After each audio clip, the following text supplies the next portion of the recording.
This has major implications on the future of the Montreal Canadiens and even the short-term future, as it was officially announced there are CBA changes coming into effect this season in the NHL, and one change in particular affects the whole Carey Price trade landscape and even Montreal's activity as it gets toward the deadline. We have to dive into what this change is and how it affects the Habs, but not just that today. We got some more videos coming out of practice, including a 1v1 between Ivan and Lane Hutson, and some interesting faces finally making their way back to Brossard, including Juraj, Slafkovsky, Mike Matheson, Oliver Kapanen, and many more. But we also got a very interesting article about Joshua Watt and one change he made to his body that is, he knows this is a big year, but it's going to be very interesting to see how this new change affects him. All that great stuff coming up on this episode of Habs Digest. And Jesse, first of all, great to have you back. And why not talk about Joshua Watt? And this article linked down below from TVA, I think it's TVA, Nicolas Cloutier was talking about how Joshua Watt, the young man, has gone from being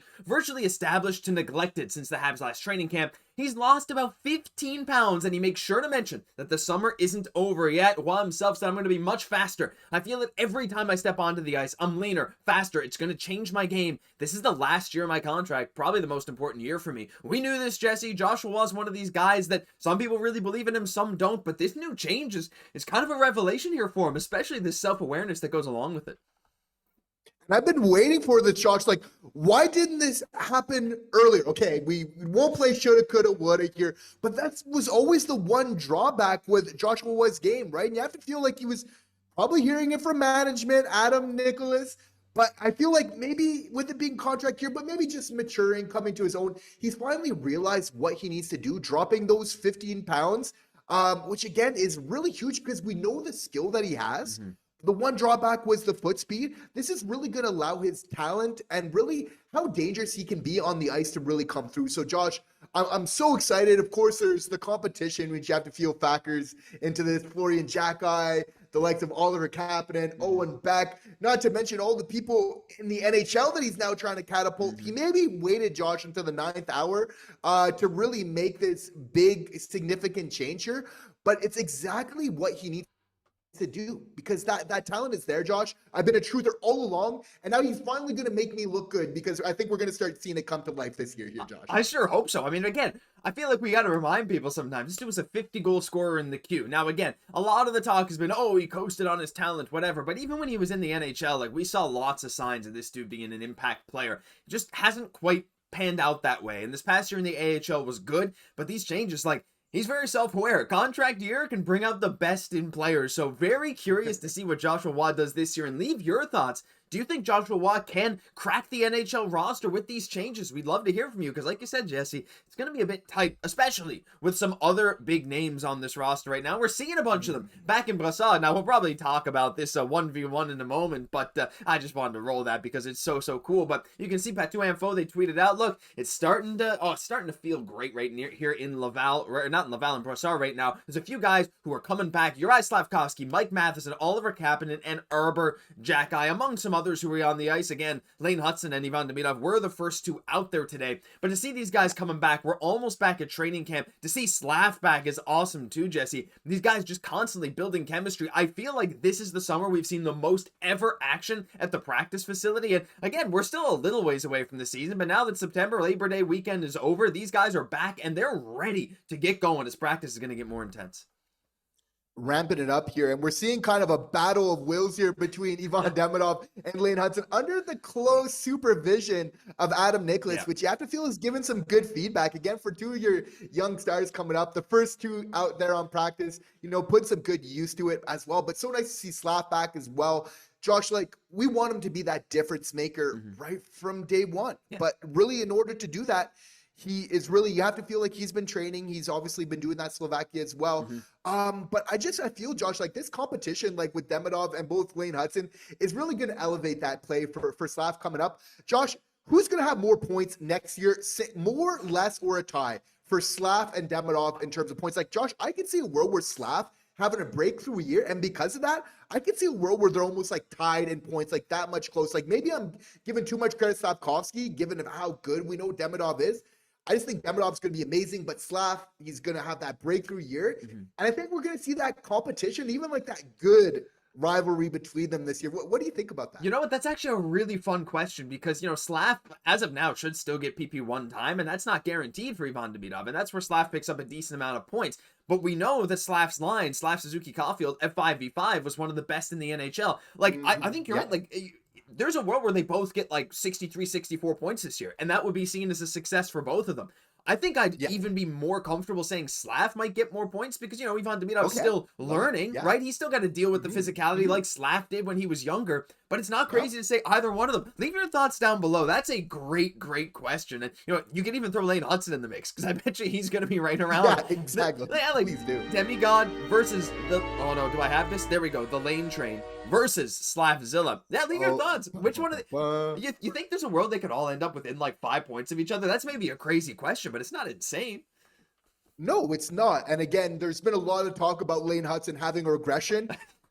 Do we see how much this guy trains in practice? This guy is not going to regress. He just keeps getting better and better. Of course, like Lane Hutson is quietly laughing to himself because he's had to prove doubters wrong. This is what they've always done to him. Like every year of his life, they've always just projected him to be less than what he is. And every time Lane Hutson just shows that he's exactly what he thinks that he is, if not more, kind of going forward. I think that's a great take, Josh, to throw Lane Hutson. I think there's a world where they're all kind of in there around that same type of point production, and this Habs team is really just all the better for it. Yeah, can't wait to see it. Look, I mean, there's been a lot of doubt thrown around Lane Hutson's way, Team USA, different rankings from different articles, but hey, like, dude has a crazy work ethic. It's just adding fuel to the fire. Can't wait to see how that manifests. But speaking of manifesting, that's a weird segue. But there was a pretty big, interesting thing that came out today from Puckpedia. Originally, I saw the CBA transition dates. Puckpedia breaking news. Effective now for the 2025-26 season, there are LTIR changes for playoffs where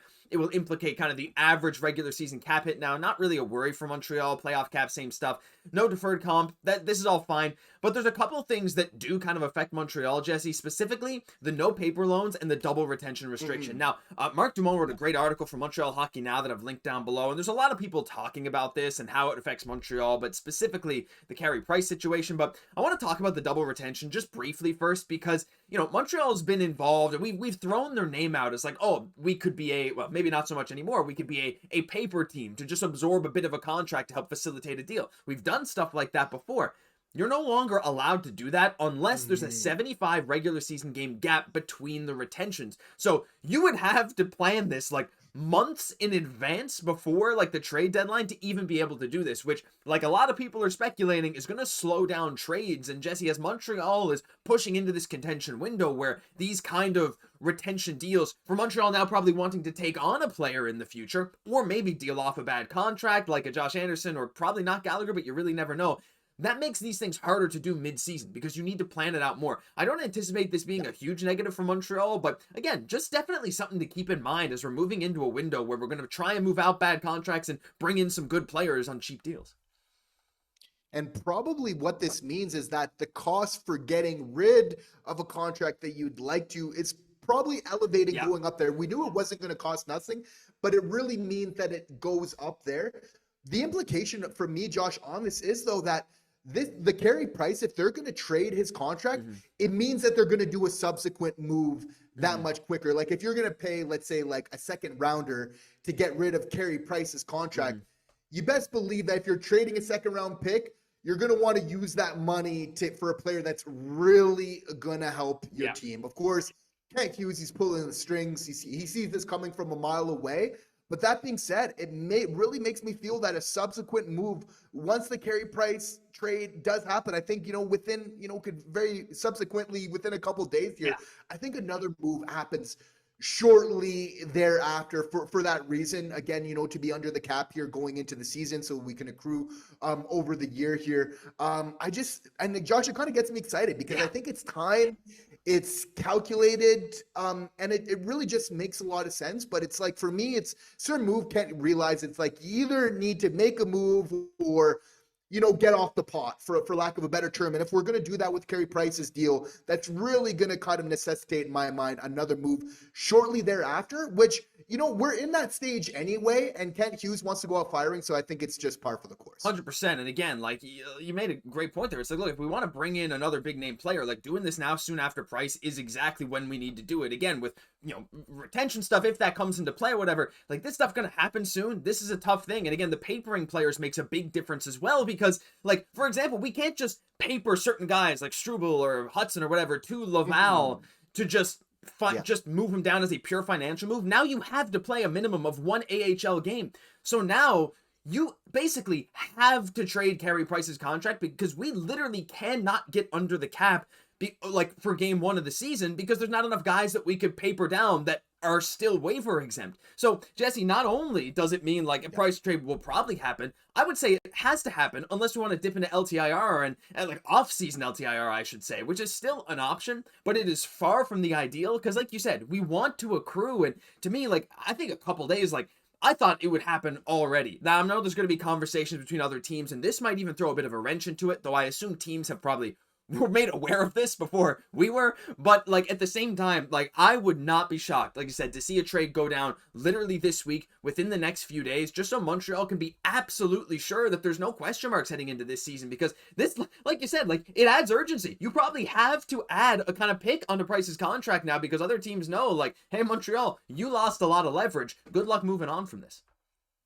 Yeah, and if you're going to do that, like, even though there's a little bit more of a price, and this isn't ideal for the Habs, it's like, if we were doing this, you wanted to take advantage of that cap space anyway, given the competition, given all these different factors. So for me, it just gives more kind of firepower for Kent Hughes to do what he should be doing, which is improving this team. And does he need to find like that perfect 2C for like the next 8 years?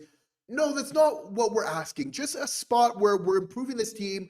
We still have the flexibility, let's say in the future, if we want to bring Xhekaj in, if it's not the guy. I think there's a couple different ways where you can go about the situation. We're still improving the team without completely blocking us off from, future moves as well. I expect Kent Hughes to really find the balance in this going forward. But then again, Josh, like if he's considering the price like he's really going to have to pay here, you have to feel like Kent Hughes, he's going to be maybe even more motivated to make a bigger splash. It's like, okay, if I got to go this far, I'm really going to make it count on that regard.